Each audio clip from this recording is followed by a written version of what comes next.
morning, guys. Today's today's idea for the day is a bit scary, but I think we can do it. I've decided to follow a to-do list today because I'm usually pretty bad with schedules, but I think I can do with a to-do list. If I tell myself that there are things that I need to get done by the end of the thanks by the end of the day, I feel like I can make it happen. You know what I mean? And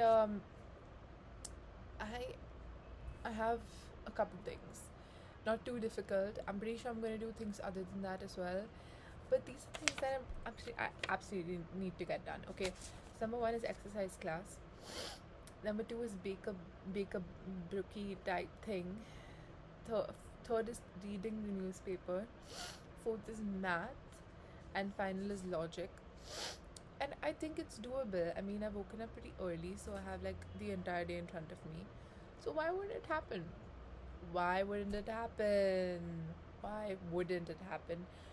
I'm also gonna try reading. I should probably add that in.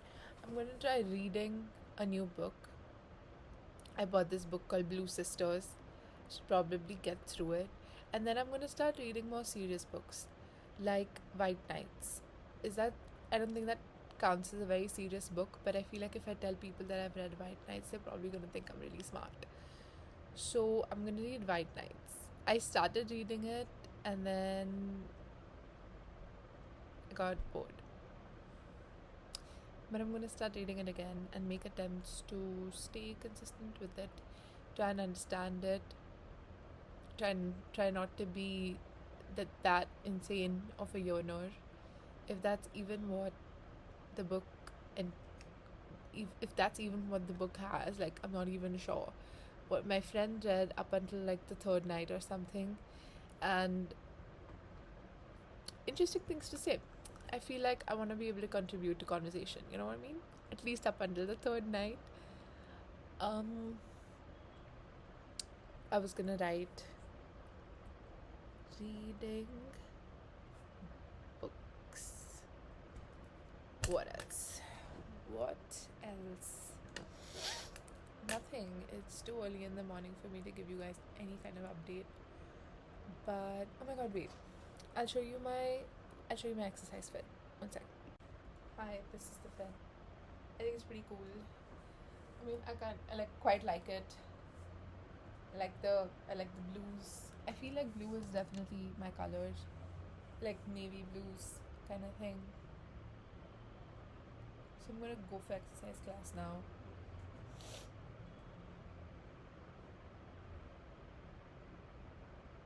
Too early. Too early. Too early.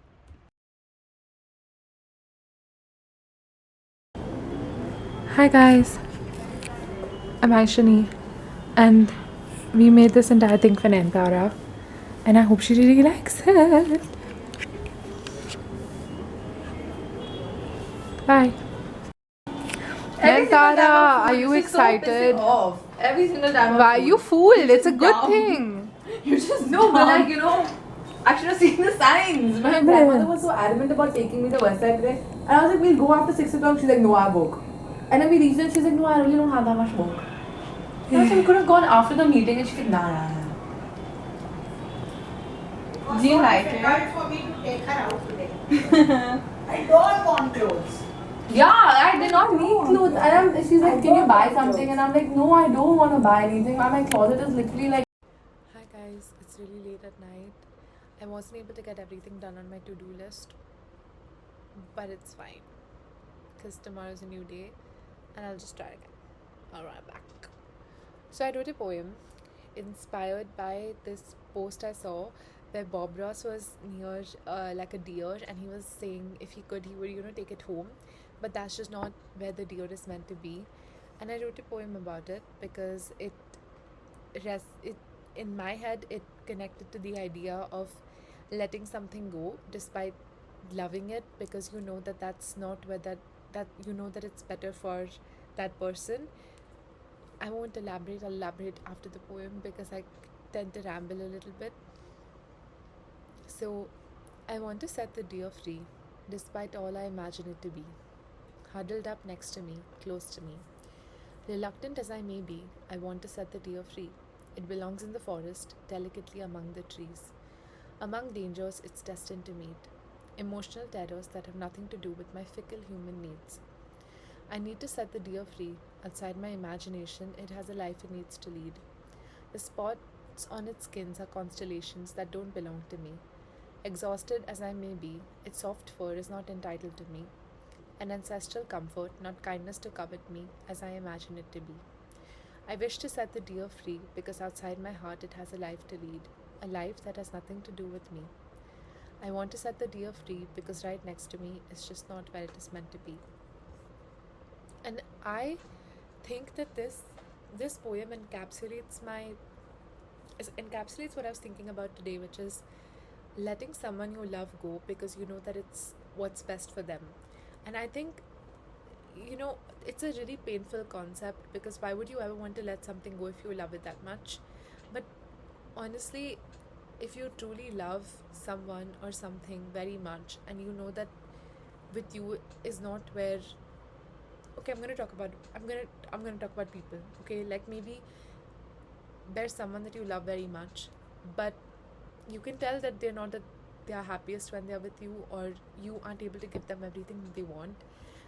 I feel like it's better to let them free and just let them do their own thing, as opposed to sort of shackling them and then shackling yourself in the process. Because if you truly love yourself, you'd let go of people that probably don't get you or wouldn't have similar considerations. And at the same time, if you really love something and you see that it's not where it's placed when it's next to you or when that person is next to you, then I think it's okay for you to let them go. I think that's an act of love that's very underrated, and it's a very strong act of love because you're saying, despite all the love that I have for me, my love for you is selfless and it's beyond my needs. It's beyond anything. It's beyond anything that has anything to do with me. If you get what I'm saying, like it's not the love that I have for you has everything to do with you and nothing to do with me, which is why I'm going to let you go, because I want you to be happy, whether that's with me or without. And I think that's a very honest act of love. And I've recently been thinking about this so much because now, despite me wanting to depend on my friends a lot and want them to be around me all the time, they're all going to college.